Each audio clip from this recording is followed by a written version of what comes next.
Installing FireAvert will keep you safe from stove fires in minutes. It's so simple to install.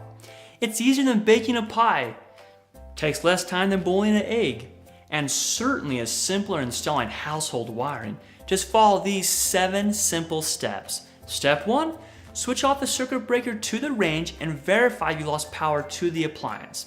Step 2, pull the stove away from the wall and unplug the power cord.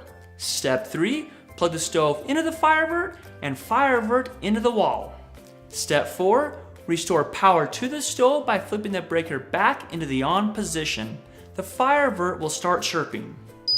Step 5, reset the clock on the stove and make sure all oven and range elements are in the off position. Step 6, push the range back against the wall, making sure you don't pinch or squeeze the FireAvert between the stove and the wall. It's very important that you push the stove back against the wall before sinking because the sound will change.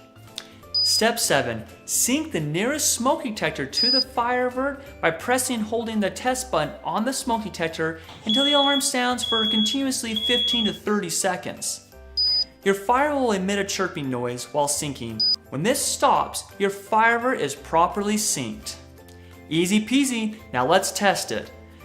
Fill a pot with water and begin heating it on your stove on medium to high heat. Press and hold the test button on the closest smoke detector for 30 to 60 seconds and watch as the FireAvert cuts power to your appliance. To reset the FireAvert, simply flip the stove breaker off and back on again in your electrical panel. There, now you're properly protected with FireAvert.